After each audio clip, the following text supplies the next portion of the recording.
आज हम बनाने जा रहे हैं गुड़ और मूंगफली की चक्की, जो खाने में बहुत ज्यादा टेस्टी है और हेल्दी है ये खाने में भी। यहाँ पर हमने ले ली है 1 कप कच्ची मूंगफली। यहाँ हमने ले लिया है गुड़, और गुड़ को हम चाकू से काटकर बारीक करेंगे। आप चाहे तो किसी वजनदार चीज से तोड़कर भी गुड़ को बारीक किया जा सकता है। गुड़ को बारीक करने से गुड़ फटाफट से मेल्ट हो जाएगा, ज्यादा टाइम नहीं लगेगी। गुड़ को हमने यहाँ पे तोड़ लिया है और ये वाला कप भर लिया है। हमने यहाँ पे 1 कप मूंगफली ली थी, तो साथ ही हमने 1 कप जितना ही यहाँ पे गुड़ ले लिया है। यहाँ हमने पैन ले लिया है और ये 1 कप मूंगफली इस पैन में डाल लेते हैं, और थोड़ा सा ऊपर से हम आधा चम्मच से भी कम घी इसके ऊपर डाल देते हैं। मूंगफली का छिलका भी इससे जल्दी से उतरेगा और ये थोड़ा टेस्टी भी लगेगी मूंगफली। घी की खुशबू आएगी मूंगफली में।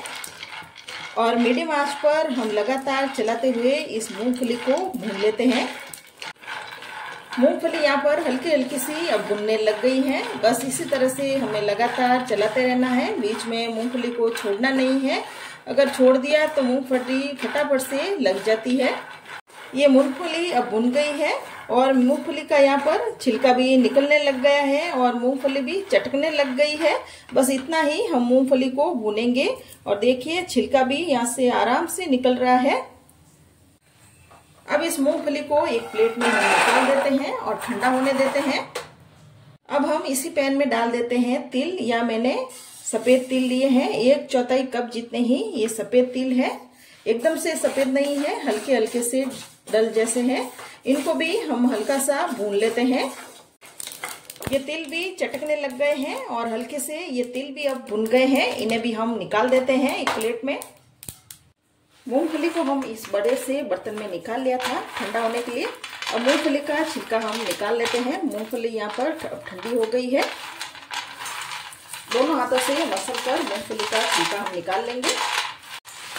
बस इसी तरह से हाथ से मसल कर यहाँ हमने मूंगफली का छिलका निकाला है। आप चाहे तो कपड़े में डालकर भी इस मूंगफली का छिलका आप निकाल सकते हो। छिलका निकालने के लिए यहाँ हमने ये एक तलने का ले लिया है। अब इसमें हम सारा छिलका निकाल लेंगे।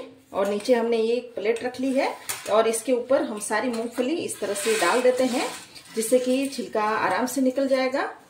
और इसको हम धीरे धीरे से ऐसे चलाएंगे और आप देख सकते हो फटाफट से सारा छिलका निकल रहा है। आप चाहे तो इसको झटक भी सकते हो। झटकने से सारा कचरा किचन में फैल जाता है, नहीं तो इस तरह से आप आराम से कचरा निकाल सकते हो। यह हमने सारा कचरा मूंगफली में से निकाल लिया है और कचरा भी बड़े आराम से निकल गया है। इसमें जो भी मोटे मोटे मूंगफली के टुकड़े हैं उसे हम हाथ से चुपकर निकाल लेंगे। यह हमने ये हमामदस्ता ले लिया है और मूंगफली को हम इस हमामदस्ते में डाल देते हैं। अब इस मूंगफली को हम हल्का सा दरदरा सा कूट लेते हैं, जिससे कि एक मूंगफली के हमें 4 से 5 टुकड़े कर लेने हैं। जब हम मूंगफली की इस तरह से चक्की बनाकर खाएंगे और मूंगफली के दाने मुंह में आएंगे तो खाने में ये ज्यादा टेस्टी लगेंगे। मूंगफली को हमने यहाँ पर कूट लिया है। इसे हम प्लेट में निकाल लेते हैं। आप चाहे तो मिक्सर जार में भी इसको दरदरा कर सकते हो, पर मिक्सर जार में एकदम से ये बारीक होने के चांस है, तो हमें यहाँ पर ऐसे कूट के ही लेने हैं। बस ऐसे बड़े बड़े दाने दिखने चाहिए। हमने यहाँ पे कढ़ाई ले ली है। जो हमने 1 कप गुड़ तोड़ा था, गुड़ को हम डाल देते हैं कढ़ाई में और इसके साथ ही हम डाल देंगे 4 छोटा चम्मच जितना ही पानी। गैस को हम यहाँ पर मीडियम आंच पर कर दिया है और गुड़ को एक बार चला लेते हैं। गुड़ यहाँ पर मेल्ट होने लग गया है। बस बीच बीच में गुड़ को हमें यहाँ पर हिलाकर ऐसे चेक करते रहना है, नहीं तो नहीं हिलाएंगे तो गुड़ ये नीचे एकदम से चिपक भी सकता है। गुड़ को हमें बस इस तरह से बारीक तोड़कर ही डालना है, जिससे कि गुड़ जल्दी से मेल्ट हो जाए। और आप देख भी सकते हो गुड़ यहाँ पर मेल्ट हो गया है। बस कोई कोई ही मोटे दाने हैं, कण हैं, इसके मोटे मोटे टुकड़े हैं। गुड़ यहाँ पर मेल्ट हो गया है और ऊपर इतने गुड़ के झाग भी आने लग गए हैं। अभी गुड़ को हम थोड़ा सा और पकाएंगे। गुड़ को यहाँ पर कितना पकाना है वो अभी हम आपको बताएंगे। गुड़ पका है कि नहीं एक बार हम आपको बताएंगे कैसे देखना है। यहाँ हमने एक कटोरी में ठंडा पानी ले लिया है और गुड़ की कुछ बूंदे इस पानी में डाल देते हैं बूंदे डालते ही यहाँ पर बैठ रही है, आप देख सकते हो। और जैसे हम बाहर निकाल रहे हैं तो गुड़ यहाँ पर ऐसे गोली बन रही है गुड़ की। इसका मतलब गुड़ अच्छे से पक गया है, एकदम से परफेक्ट। अब गैस को यहाँ पर हम बंद कर देते हैं। यहाँ जो हमने मूंगफली फ्राई की थी उसको डाल देते हैं, साथ ही हम इसमें तिल को भी डाल देते हैं। दोनों को हम मिक्स कर लेते हैं। अब इसमें हम डालेंगे दरदरी कुटी हुई काली मिर्ची, जिससे कि बहुत ही अच्छा टेस्ट आएगा।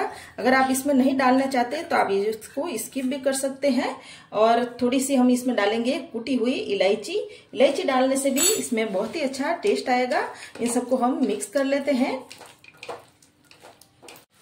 हमने यहाँ पर इस मिक्सर को अच्छे से मिक्स कर लिया है। अब इस मिक्सर को हम जमाएंगे। इस मिक्सर को जमाने के लिए यहाँ मैंने एक प्लेट ले ली है और उसमें मैंने लगा लिया है घी। और इस पूरे मिक्सर को हम इस प्लेट में डाल देते हैं। मिक्सर अभी गर्म है तो गरम गरम में ही इस मिक्सर को हमें जमा लेना है। यहाँ हाथों में मैंने पानी लगा लिया है, जिससे कि हाथ जले ना। और मिक्सर को दबाते हुए हम यहाँ पर फैला लेंगे। हमने यहाँ पर मिक्सर को इस बेलन से दबाते हुए जमाया है, जिससे कि एक जैसा जमे और बहुत ही अच्छा जमा है। ये मिक्सर अच्छे से अब जम गया है और गरम गरम में ही हम इस तरह से इसको चाकू लगा लेंगे और इसकी चक्की कट कर लेते हैं। इस मूंगफली की चक्की को हमने इस तरह से कट कर लिया है। अब इसको हम ठंडा होने देते हैं। यहाँ पर ये सारी मूंगफली की चक्की ठंडी हो गई है। इसे अब हम कट करके निकाल लेते हैं। ये मूंगफली की चक्की हमने निकाल ली है और बहुत ही टेस्टी ये चक्की बनी है। अगर रेसिपी आपको अच्छी लग रही है तो मेरे चैनल को जरूर सब्सक्राइब करें और कमेंट करें।